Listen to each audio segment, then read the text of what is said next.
नमस्कार। एक नए दिन में एक नए वीडियो के साथ आप सबका स्वागत है। पिछले वीडियो में हम लोगों ने विशेषण के बारे में बात की थी और देखा था कि विशेषण कितने प्रकार के होते हैं और हर प्रकार के विशेषण को उसके एग्जाम्पल के साथ समझने की कोशिश की थी। आज हम लोग इस टॉपिक से अभी तक एग्जाम्स में जितने भी क्वेश्चंस आए उन सभी क्वेश्चंस की डिटेल एनालिसिस और डिटेल पोस्टमार्टम करेंगे।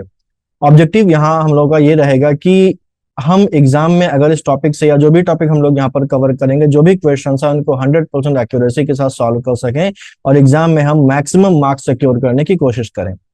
तो आज हम लोग पिछले क्वेश्चन देखेंगे। जैसा कि मैंने आपको बताया था कि जो विशेषण है उससे कई तरीके के क्वेश्चन पूछे जा सकते हैं, लेकिन बेसिकली जो हमारा आरओ का एग्जाम है उस एग्जाम में इनका जो रेंज है वो बहुत ही लिमिटेड है और मेनली 4 तरीके के क्वेश्चन ही पूछे जाते हैं। तो वो क्वेश्चंस कौन कौन से हैं एक बार फिर से हम लोग देख लेते हैं। आरओ का एग्जाम अब ज्यादा दूर नहीं है और हम सब जानते हैं कि इस एग्जाम में हिंदी एक बड़ा रोल प्ले करती आई है। और अब क्योंकि पैटर्न चेंज हो गया है और पेपर 200 मार्क्स का आएगा, जिसमें एक ही पेपर में 140 मार्क्स का जीएस होगा और 60 मार्क्स की हिंदी होगी, तो हिंदी की इंपॉर्टेंस और ज्यादा बढ़ गई है। मुझे उम्मीद है कि पांडव चैनल के हिंदी की वीडियोज आपकी तैयारी को आसान बना रहे होंगे। मैंने इन वीडियोस में कठिन से कठिन टॉपिक्स को आसान बनाने की कोशिश की है और उसका असर पिछले एग्जाम्स में देखने को भी मिला, जब सारे 60 में से 60 प्रश्न हिंदी के इन्हीं वीडियोस से आ गए। इस एग्जाम में भी यही होगा और इन वीडियोस के बाहर से कुछ भी नहीं आएगा। मुझे उम्मीद है कि आप हिंदी में 60 में से 60 सही करके आएंगे। तो जैसा कि मैंने अभी बताया कि पिछले एग्जाम में सभी 60 सवाल इन्हीं वीडियोस से थे और बहुत सारे साथियों ने 59 से लेकर 60 तक का स्कोर किया। लेकिन फिर भी बहुत सारे लोग ऐसे भी थे जो 57, 58 तक ही स्कोर कर पाए। वैसे तो ये स्कोर एक्सीलेंट की कैटेगरी में आता है, लेकिन ये परफेक्ट तो नहीं है ना। तो इस बार आप परफेक्ट स्कोर करें, यानी कि हिंदी में 60 आउट ऑफ 60 लेकर आए। इसलिए इन फ्री वीडियोस के साथ नॉमिनल फीस में एक एडिशनल इनिशिएटिव शुरू कर रहा हूँ। अब यहाँ पर फीस बेसिकली क्यों रखी है, उसके कई सारे कारण हैं। पहली चीज तो ये समझ लीजिए कि हिंदी के वीडियोस फ्री हैं और फ्री रहेंगे। आप इनसे भी तैयारी कर सकते हैं, लेकिन अगर आपको कुछ कटिंग एज चाहिए, जैसे कि आपको पीडीएफ नोट्स चाहिए, पीडीएफ नोट्स केवल उन्हीं पॉइंट्स के नहीं जो इन वीडियोस में शामिल हैं, बल्कि इनके अलावा और एडिशनल पर्यायवाची के शब्द, एडिशनल विलोम के शब्द और सभी टॉपिक्स के और ज्यादा एडिशनल पॉइंट्स इस इनिशिएटिव में मिलेंगे। ये जो पीडीएफ आपको मिलेंगे इन सभी 6 टॉपिक्स के, ये बिल्कुल एररलेस हैं, इनमें कोई भी एरर नहीं है। तो इसके बाद आपको कहीं भी और भटकने की जरूरत नहीं होगी। अब क्योंकि केवल पढ़ना ही जरूरी नहीं होता है, पढ़ने के साथ साथ अच्छी स्टैंडर्ड एग्जाम के लेवल के क्वेश्चंस की प्रैक्टिस भी जरूरी होती है। तो इसके लिए हिंदी के सभी 6 टॉपिक्स के अलग अलग सेगमेंटल टेस्ट होंगे और इसके अलावा फुल लेंथ टेस्ट भी होंगे जो बिल्कुल एग्जाम के पैटर्न के होंगे।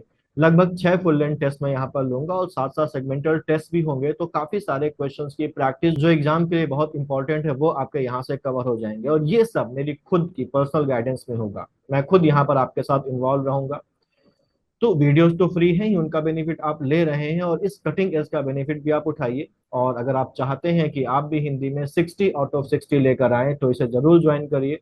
ज्वाइन करने के लिए इस व्हाट्सएप नंबर पर आप आरओ हिंदी 60/60 लिखकर व्हाट्सएप कर दीजिए। मैं और आप मिलकर मेहनत करेंगे और इस एग्जाम को हर हालत में क्लियर करेंगे। ये जो 4 तरीके के क्वेश्चन यहाँ पर पूछे जाते हैं वो कौन कौन से होते हैं, जिसमें पहली वैरायटी उन क्वेश्चंस की होगी जहां पर हमको एक सेंटेंस दे दिया जाएगा, वाक्य दे दिया जाएगा और हमको ये पहचानना होगा कि उसमें जो भी विशेषण का इस्तेमाल किया गया है वो विशेषण किस प्रकार का है। दूसरा है कि हमको एक सेंटेंस या दे दिया जाएगा, उसमें कोई शब्द बता दिया जाएगा या डायरेक्टली हमको शब्द बता दिया जाएगा और ये कहा जाएगा कि ये बताइए कि ये जो शब्द दिया गया है ये विशेष्य है या विशेषण है। तीसरी वैरायटी में हमारे पास वो क्वेश्चंस आते हैं जहां पर एक सेंटेंस होगा और उसमें एक से ज्यादा विशेष्य होंगे और एक से ज्यादा विशेषण होंगे और हमसे ये कहा जाएगा कि ये बताइए कि इस वाक्य में कितने विशेष और कितने विशेषण हैं। तीसरा है कि हमको एक विशेषण दे दिया जाएगा और हमसे ये पूछा जाएगा कि जो विशेषण है वो किस मूल शब्द से बना हुआ है, किस संज्ञा शब्द से इस विशेषण की रचना हुई है। इनमें सबसे ज्यादा जो वैरायटी पूछी जाती है वो ये पहली है। हम जो ये लिस्ट आपको दिखाई पड़ रही है ये इसी सीक्वेंस में बनी है जिस सीक्वेंस में नंबर ऑफ क्वेश्चंस पूछे जाते हैं। तो नंबर ऑफ क्वेश्चंस के पूछे जाने के आधार पर यही आपके इनके टॉपिक्स के इंपॉर्टेंस का सीक्वेंस हो जाएगा। तो एक एक करके हम इन सभी क्वेश्चंस को इसी सीक्वेंस में करते हुए आगे बढ़ेंगे। पहला हमारे पास है कि विशेषण के प्रकार और भेद। तो हमारे पास पहला क्वेश्चन है जो 2014 में आरओ मेंस के एग्जाम में आया था। इसमें कहा गया है कि जिस विकारी शब्द से संज्ञा की व्याप्ति मर्यादित होती है उसे क्या बोलते हैं। तो पिछले वीडियो में हम लोगों ने जब इसकी परिभाषा पढ़ी थी विशेषण की, तो वहां पर देखा था कि विशेषण वह विकारी शब्द होता है जिससे संज्ञा की व्याप्ति मर्यादित होती है, और उसको हम लोगों ने कई सारे एग्जाम्पल से समझने की भी कोशिश की थी कि मर्यादित और व्याप्ति वगैरह जो शब्द है उनका क्या मतलब है। तो ये विशेषण की सिंपल सी परिभाषा है और इसका ऑप्शन हो जाएगा बी, क्योंकि विशेषण ही वह विकारी शब्द होता है जिससे संज्ञा की व्याप्ति मर्यादित होती है। दूसरा क्वेश्चन 2021 का आया हुआ है। इसमें वाक्य दिया हुआ है हमको कि कोई आदमी आया है, और इस वाक्य में इस्तेमाल किए गए विशेषण के बारे में हमको बताना है कि कौन से प्रकार का विशेषण है। तो यहाँ पर हमारे पास जो ऑप्शंस हैं उसमें अनिश्चयवाचक है, निश्चयवाचक है, प्रश्नवाचक और संबंधवाचक है। तो ये प्रश्नवाचक विशेषक नहीं है क्योंकि यहाँ पर कोई भी प्रश्न नहीं किया जा रहा है। संबंधवाचक विशेषक भी नहीं, विशेषण भी नहीं है। यहाँ पर लिखा है कोई आदमी आया है, यानी कि किसी आदमी के बारे में बात हो रही है, लेकिन उस आदमी के बारे में निश्चित नहीं कि कौन आदमी आया है, इसलिए जो विशेषण होगा वो होगा अनिश्चयवाचक। क्यों? क्योंकि यहाँ पर कौन आदमी आया है ये निश्चित नहीं है, तो इसका जो उत्तर होगा वो होगा ए, अनिश्चयवाचक विशेषण। दूसरा क्वेश्चन, अगला क्वेश्चन है 100 गुना लंबा में कौन सा भेद है विशेषण का।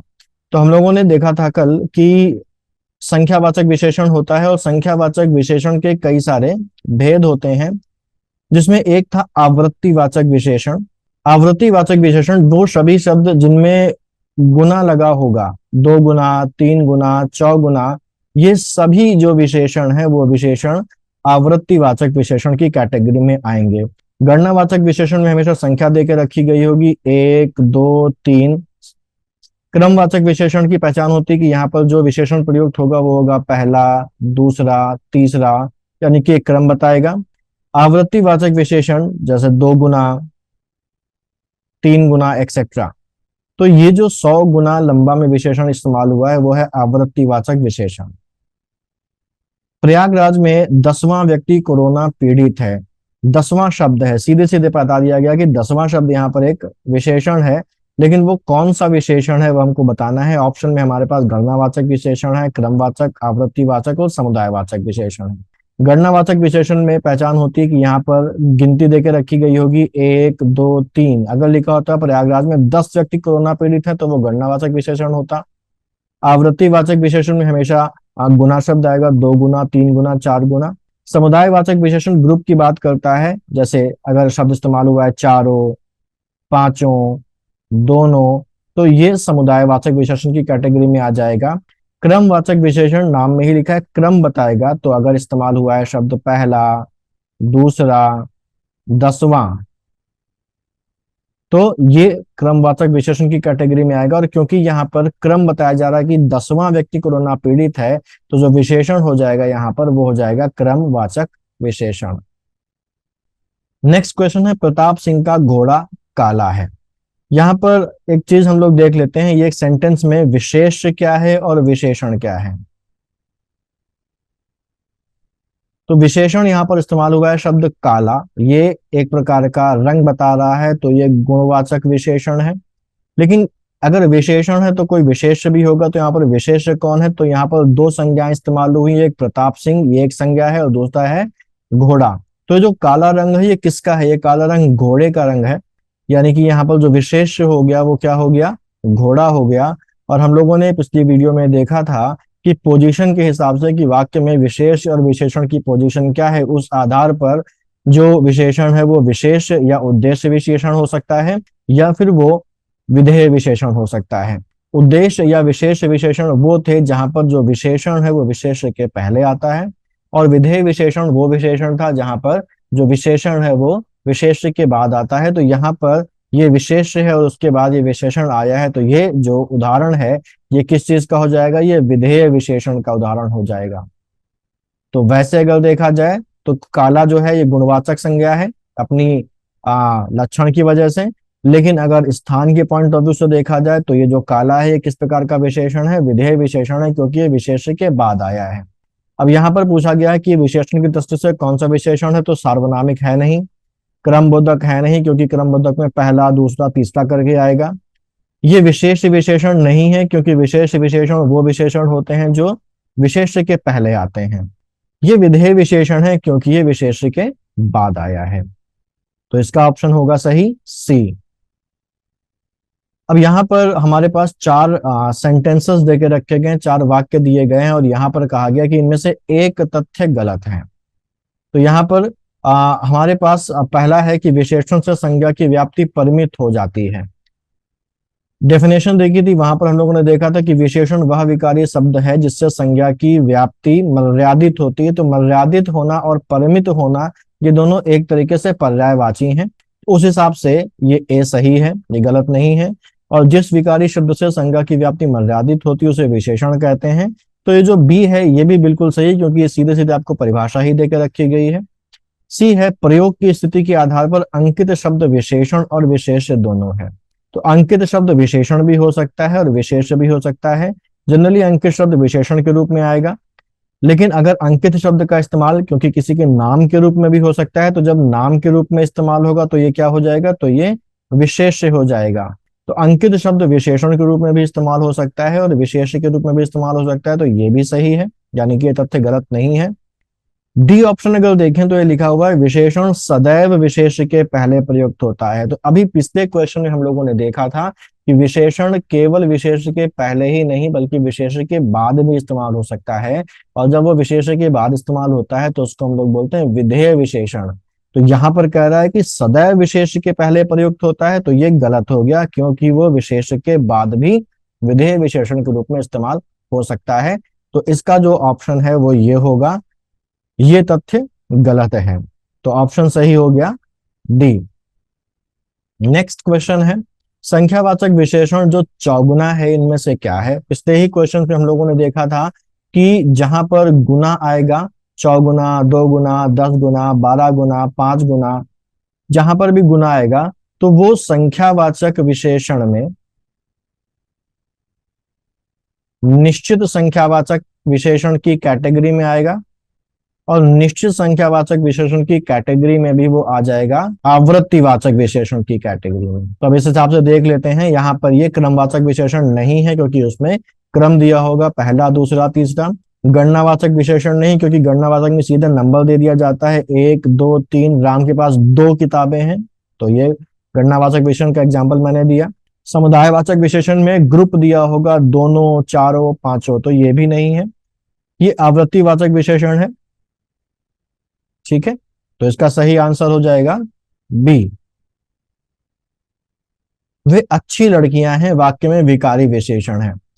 लास्ट वीडियो में हम लोगों ने देखा था कि विकारी विशेषण क्या होते हैं, वो विशेषण जो लिंग, वचन और कारक के आधार पर बदल जाते हैं वो विशेषण विकारी विशेषण है।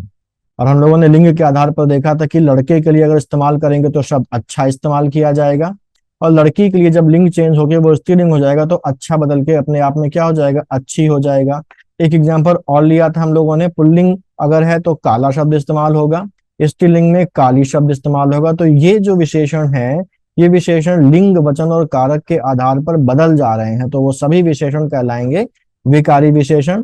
तो इस वाक्य में अच्छी जो है ये विकारी विशेषण है, क्योंकि अगर यहाँ पर लड़कियों की जगह लड़के होता तो यहाँ पर अच्छा शब्द इस्तेमाल होता या अच्छे शब्द इस्तेमाल होता। तो क्योंकि ये लिंग के आधार पर बदलने वाला विशेषण है इसलिए विकारी विशेषण है। वह बहुत खाता है, इस वाक्य में प्रयुक्त बहुत शब्द किस प्रकार का इनमें से विशेषण है। तो खाता के पहले लगा है, यानी कि पहली बात तो ये किस प्रकार का हो गया, एक क्रियावाचक विशेषण। और क्योंकि बहुत हमारे पास क्या बता रहा है, मात्रा बता रहा है, यानी कि क्या बता रहा है, परिमाण बता रहा है। तो ये हो गया परिमाण बोधक विशेषण। लेकिन परिमाण बोधक विशेषण भी दो प्रकार का होता है, निश्चित परिमाण बोधक और अनिश्चित परिमाण बोधक। तो यहाँ पर जब शब्द इस्तेमाल हुआ बहुत खाता है, तो हम बहुत से ये नहीं पता कर पाएंगे कि वो कितना खा रहा है, ठीक है। निश्चित मात्रा नहीं पता है खाने की, तो ये परिमाण बोधक विशेषण के अंतर्गत किस प्रकार का विशेषण हो गया, अनिश्चित परिमाण बोधक विशेषण। लेकिन क्योंकि ऑप्शन में अनिश्चित परिमाण बोधक विशेषण नहीं है, केवल परिमाण बोधक विशेषण है, तो इसलिए हम इसको बी को ही टिक करके आएंगे एग्जाम में कि बी सही ऑप्शन है। तो इसका सही उत्तर है बी। क्यों सही है आपको क्लियर हुआ होगा। नेक्स्ट क्वेश्चन है वह बहुत खाता है। सेम क्वेश्चन आ गया, 2016 में पूछा गया और 2021 में सेम क्वेश्चन पूछा गया, लेकिन ऑप्शन में थोड़ा सा बदलाव आ गया। हम लोगों ने अभी देखा कि जो बहुत शब्द यहाँ पर इस्तेमाल हुआ है वो परिमाण बोधक विशेषण की कैटेगरी में आएगा, और परिमाण बोधक विशेषण की कैटेगरी में आने के बाद वो किस में आएगा, अनिश्चित परिमाण बोधक विशेषण की कैटेगरी में आएगा। तो हम लोग यहाँ पर देखें तो हमको अनिश्चित परिमाण बोधक विशेषण ऑप्शन में मिल जाता है, तो यहाँ पर इसका ऑप्शन होगा डी, अनिश्चित परिमाण बोधक। यही सेम क्वेश्चन था पिछला, और उसमें अनिश्चित परिमाण बोधक या अनिश्चित परिमाण वाचक विशेषण की जगह केवल परिमाण वाचक विशेषण था, तो हम लोगों ने वो टिक किया था। नेक्स्ट है, निम्नलिखित वाक्यों में से वह वाक्य चुनिए इसमें गुणवाचक विशेषण का प्रयोग किया गया है। तो गुणवाचक विशेषण के प्रयोग की बात कर रहा है, हम लोगों ने देखा था कि गुणवाचक विशेषण कितने प्रकार के होते हैं, 7 प्रकार के होते हैं। पहला ऑप्शन है, वह नटखट बालक संगीत नहीं सुन रहा है, वहां बहुत से पक्षी उड़ रहे हैं, मैंने 10 मन गेहूं खरीदा है, ऐसे आदमी लाखों में एक होते हैं। तो जो 10 मन शब्द है ये बेसिकली अगर देखें तो परिमाण बोधक या परिमाणवाचक विशेषण है, यहाँ पर गुणवाचक विशेषण इस्तेमाल नहीं हुआ है। बहुत से पक्षी उड़ रहे हैं, यहाँ पर भी अनिश्चित संख्यावाचक विशेषण है, क्योंकि पक्षी हम गिनते हैं, पक्षी हम तौलते नहीं हैं, तो अनिश्चित संख्यावाचक विशेषण है। नटखट होना एक गुण होता है, तो ऑप्शन ए में नटखट शब्द इस्तेमाल हुआ है, तो नटखट होना एक गुण होता है, तो यहाँ पर इस्तेमाल किया गया है गुणवाचक विशेषण। तो इस क्वेश्चन का जो आंसर होगा वो होगा ए। अगला क्वेश्चन, सतीश चंचल बालक है, चंचल होना एक गुण होता है, तो ये है गुणवाचक विशेषण, तो इसका ऑप्शन भी बी हो जाएगा। 2016 का क्वेश्चन है ये, मुझे नहीं लगता कि इसमें और ज्यादा क्लैरिटी की जरूरत है।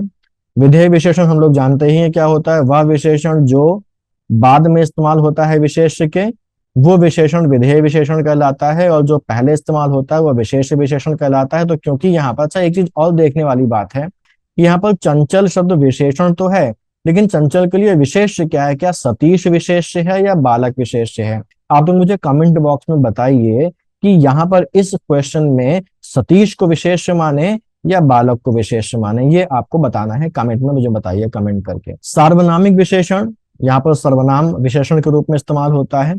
प्रविशेषण वह विशेषण होता है जो विशेषण की ही विशेषता बताता है, तो ये भी नहीं है, ये भी नहीं है, ये भी नहीं है, और सही ऑप्शन होगा हमारा बी, गुणवाचक विशेषण। नेक्स्ट क्वेश्चन है, बाजार में बहुत घोड़े आए हैं, इस वाक्य में विशेषण की दृष्टि से इसमें बहुत शब्द क्या है? तो बहुत, पहली बात तो अनिश्चितता दिखा रहा है कि हम यहाँ पर बहुत अगर है तो हम ये नहीं बता सकेंगे कि बहुत कितना, 10 घोड़े 20 घोड़े अगर लिखा होता तो एक निश्चित संख्या होती, और हम यहाँ पर अनिश्चित नहीं होते मात्रा उनकी संख्या के बारे में। तो बहुत जहां पर इस्तेमाल होगा, कुछ जहां पर इस्तेमाल होगा, अधिक जहां पर इस्तेमाल होगा, कम जहां पर इस्तेमाल होगा, वहां पर मात्रा, संख्या या परिमाण हमारे पास निश्चित नहीं होता है, इसलिए यहाँ पर अनिश्चित संख्या वाली चीजें हैं, गिनने वाली चीजें हैं तो अनिश्चित संख्यावाचक हो जाएगा, और अगर तौलने या मापने वाली चीजें हैं तो अनिश्चित परिमाण बोधक या अनिश्चित परिमाण वाचक हो जाएगा। तो यहाँ पर ए नहीं है क्योंकि यह ऑप्शन गलत है। अपूर्णांक बोधक विशेषण हमारे पास वो विशेषण होते हैं जहां पर अपूर्ण संख्या इस्तेमाल होती है, आधा, सवा, ढाई, तिहाई, चौथाई, इस तरीके की संख्या जब इस्तेमाल होती है तो उसको बोलते हैं अपूर्णांक बोधक विशेषण।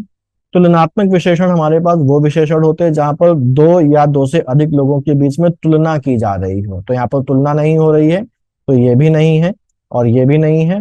अनिश्चित परिमाण बोधक विशेषण, वैसे अगर देखा जाए तो ये, क्योंकि घोड़े गिने जाते हैं, घोड़े ना तो मापे नहीं जाते ना तो तौले जाते हैं, तो घोड़े जो हैं वो क्योंकि गिने जाते हैं, तो सही ऑप्शन तो होता है इसका अनिश्चित संख्यावाचक, क्योंकि घोड़ों की संख्या होती है। लेकिन क्योंकि अनिश्चित संख्यावाचक विशेषण यहाँ पर ऑप्शन में नहीं है, तो नियरेस्ट ऑप्शन हमारा होगा अनिश्चित परिमाण बोधक विशेषण, और हम यहाँ पर डी ऑप्शन को टिक करेंगे। अगला जो सवाल है वो है, पूछता है 2014 का सवाल है कि धुंधला शब्द में विशेषण क्या है?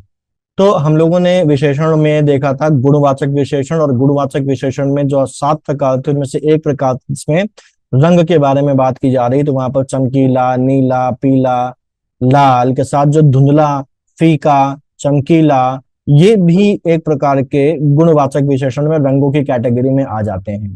तो जो धुंधला शब्द है वो एक प्रकार का गुणवाचक विशेषण है। अगर हम वैसे भी देखें तो ये संख्यावाचक विशेषण नहीं होगा, क्योंकि ये संख्या नहीं बता रहा है।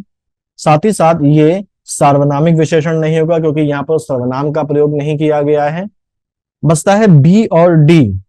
तो यहाँ हमको पता है धुंधला एक प्रकार के रंग की कैटेगरी में आ रहा है, और यहाँ पर ये बी में गुणवाचक विशेषण की कैटेगरी में आ जाएगा, क्योंकि धुंधला होना एक प्रकार का गुण होता है।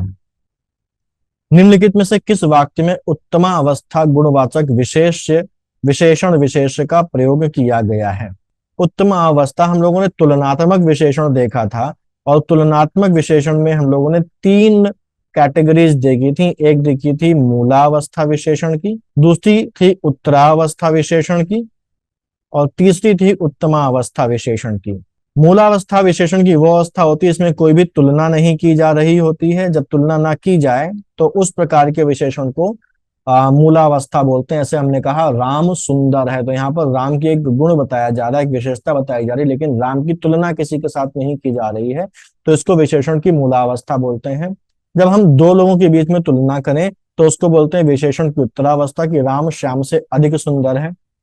इसकी पहचान ये होती कि यहाँ पर तर शब्द का इस्तेमाल होगा या से या में शब्द का इस्तेमाल होगा। तो उत्तरावस्था में हमेशा से, में या तर शब्द का इस्तेमाल होगा। ठीक है, जैसे कहा गया राम और मोहन में से राम अधिक सुंदर है, या राम मोहन से अधिक सुंदर है। तो ये उत्तरावस्था हो गई। उत्तमावस्था जब 2 या 2 से अधिक लोगों के बीच उत्तमावस्था जब 2 से अधिक लोगों के बीच में तुलना की जाती है, तो वहां पर जो विशेषण इस्तेमाल होता है उसको बोलते हैं विशेषण की उत्तमा अवस्था। तो सिंपल सी पहचान तो यही हो गई कि 2 से ज्यादा लोगों के बीच में तुलना की जा रही है, और यहाँ पर हमेशा जो शब्द इस्तेमाल होगा वो या तो तम लगा होगा विशेषण के अंत में, या यहाँ पर लिखा होगा सबसे या सब में, इन शब्दों का इस्तेमाल होगा। तो अगर हम यहाँ पर देखें, विजय पहलवान एक दिन में 4 लीटर दूध पीता है, डी में अगर देखें तो यहाँ पर देखिए तुलना नहीं हो रही है, और उत्तमावस्था गुण जो है वो तुलनात्मक विशेषण की एक कैटेगरी है। तो यहाँ पर क्योंकि तुलना ही नहीं हो रही है तो ये इसका उत्तर नहीं है सही। इस पौधे में इतना पानी मत डालो, ये भी नहीं है। इतना मतलब यहाँ पर परिमाणवाचक है और अनिश्चित परिमाणवाचक है विशेषण। मनमोहन ने इस दुकान से 1 किलो टमाटर खरीदा, तो यहाँ पर फिर से क्या आ रहा है, परिमाणवाचक। और किस प्रकार का, क्योंकि परिमाण निश्चित है 1 किलो, तो ये निश्चित परिमाणवाचक विशेषण है। तो यहाँ पर इन तीनों में पहली बात तो गुणवाचक ही इस्तेमाल नहीं हुआ। ए जो है इसमें परमानंद कक्षा में सबसे होशियार छात्र है, तो होशियार होना गुण होता है, तो होशियार एक गुणवाचक विशेषण है। और इस गुणवाचक विशेषण में यहाँ पर तुलना हो रही है कि पूरी क्लास के लोगों से परमानंद की तुलना की जा रही है, और वो पूरी क्लास में जितने भी लोग हैं उनमें सबसे ज्यादा होशियार है। तो क्योंकि 2 से अधिक लोगों से तुलना हो रही है, तो ये हो गई इसकी उत्तमा अवस्था, और ये हो गया उत्तमा अवस्था गुणवाचक विशेषण सबसे होशियार। तो ये हमारे हो गए क्वेश्चन जो अब तक के एग्जाम्स में आए थे। मुझे उम्मीद है कि आपको थोड़ा सा कॉन्फिडेंस बूस्ट हुआ होगा, इससे मोरल अप हुआ होगा, क्योंकि क्वेश्चंस बड़े आसान हैं। थोड़ी सी कंसेप्चुअल क्लैरिटी और थोड़ा सा प्रेजेंस ऑफ माइंड का इस्तेमाल करके आप इनको आसानी से कर सकते हैं। और मुझे लगता है कि अगर आपने ठीक से कर लिया तो आप 10 सवालों में से 10 तो सही करके आएंगे ही आएंगे प्री में, और मेंस में भी पूरे 6 के 6 सवाल आप सही करेंगे।